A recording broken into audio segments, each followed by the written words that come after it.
নমস্কার, স্বাগত আপনাদের ত্রিপুরা নিউজ 8 এর পর্দায়। আমি আপনাদের সাথে রয়েছি পূজা।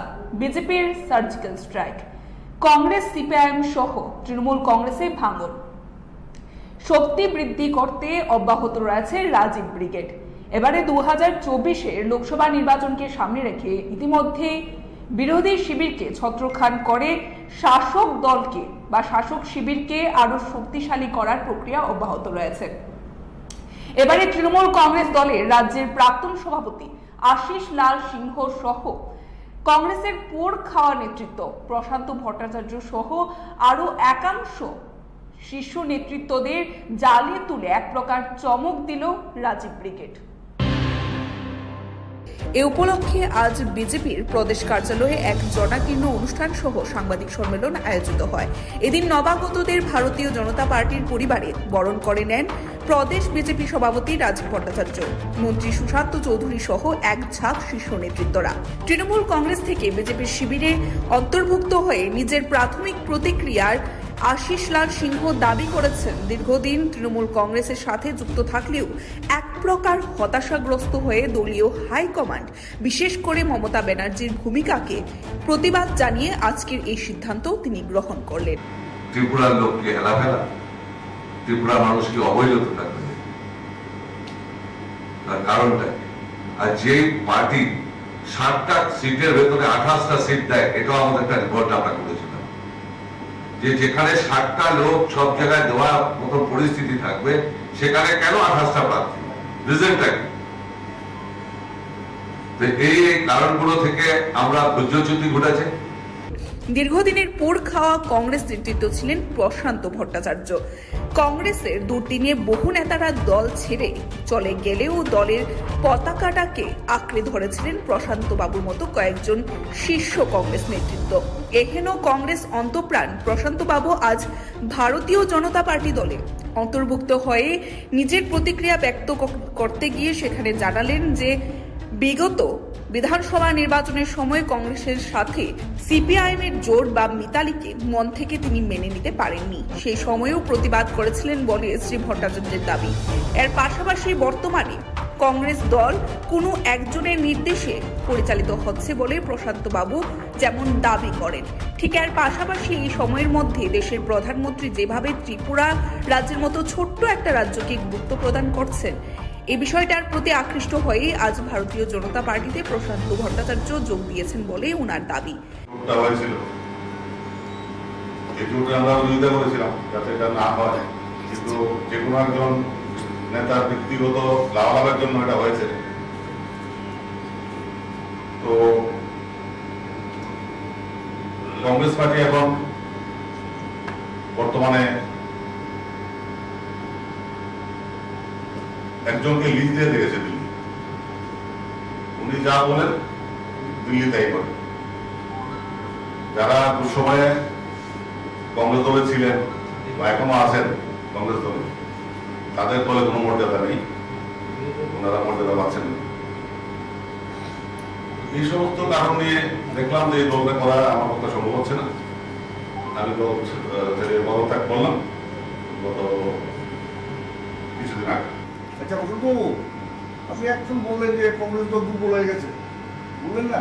হ্যাঁ, কংগ্রেসের একটা সিট ছিল, একজন এমএলএ ছিল, এখন তো 3জন এমএলএ।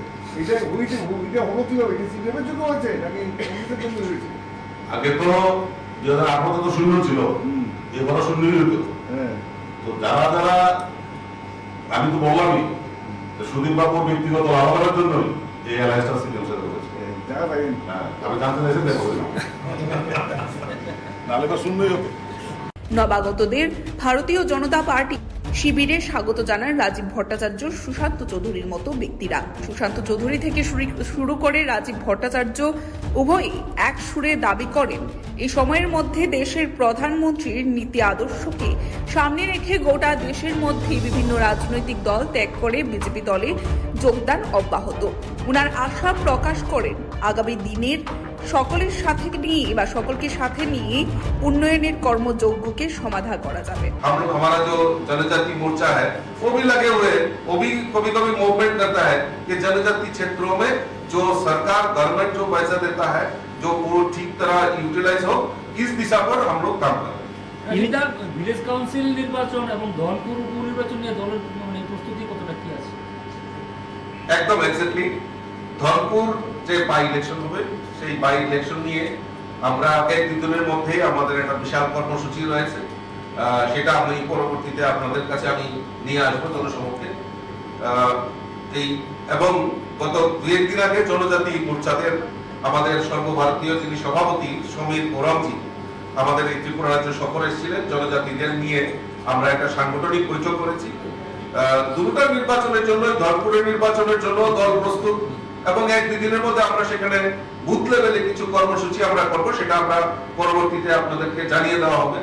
এবং আমাদের যে ভিলেজ কমিটি নির্বাচন নিয়েও জনজাতি এলাকায় আমাদের সংগঠনকে শক্তিশালী করা, বুথকে শক্তিশালী করা, সেই লক্ষ্যমাত্রা রেখে আমাদের কাজ করা। জনশ্রুতি গুঞ্জনটা এরকম ধন্যবাদ। এখন না একটা মিনিট কোশ্চেন, জনশ্রুতি গুঞ্জন আপনি নাকি ধনপুর থেকে প্রতিনিধিত্ব করছেন?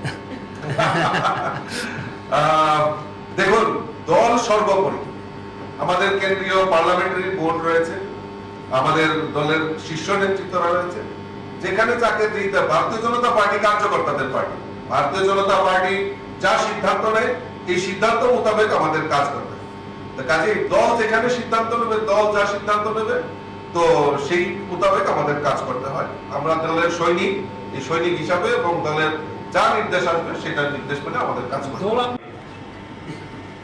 যে রাজ্যে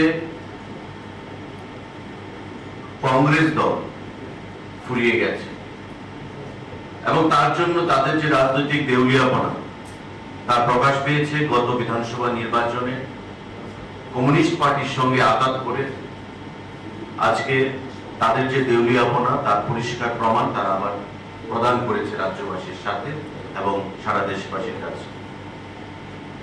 একটা সময় ছিল যখন এই রাজ্যে প্রয়াত মুখ্যমন্ত্রী শচীন্দ্রনাথ সিংহ, সুকুমার সেনগুপ্ত, রাধিকা রঞ্জন গুপ্ত, এই সমস্ত জননেতারা যারা কমিউনিস্ট পার্টির বিরুদ্ধে লড়াই করেছিলেন এবং কংগ্রেসকে প্রতিষ্ঠা করার জন্য সর্বস্ব বলিদান দিয়েছিলেন, আজকে সমস্ত কিছু ভুলে গিয়ে দেউলিয়াপনা দেখিয়ে গত নির্বাচনে কংগ্রেস এবং কমিউনিস্ট পার্টি আঘাত করেছে এবং তার ফলাফল আপনাদের সামনে মানুষ এই অশুভ আঘাতকে বর্জন করেছে, তার আগে পশ্চিমবাংলায় বর্জন করেছে।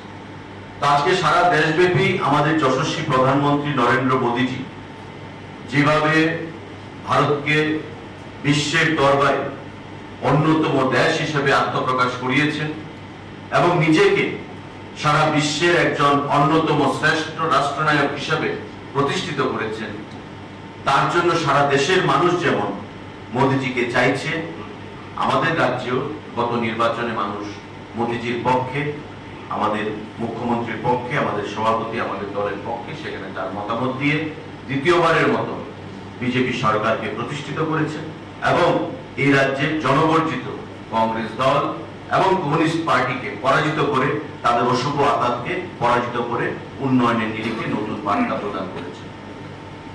আমরা বিগত দিনেও দেখেছিলাম প্রদীপ চক্রবর্তী তারা তৃণমূল কংগ্রেস থেকে যোগদান করছেন। কংগ্রেস থেকে নাম আমি অলরেডি বলেছি আপনাদেরকে এবং সিআইটিইউ থেকে যারা যোগদান করবেন একজন রাজ্য কমিটির সদস্য শান্তির বাজারের Shri Surajit Bhattacharya. Bureau report, Tripura news 8।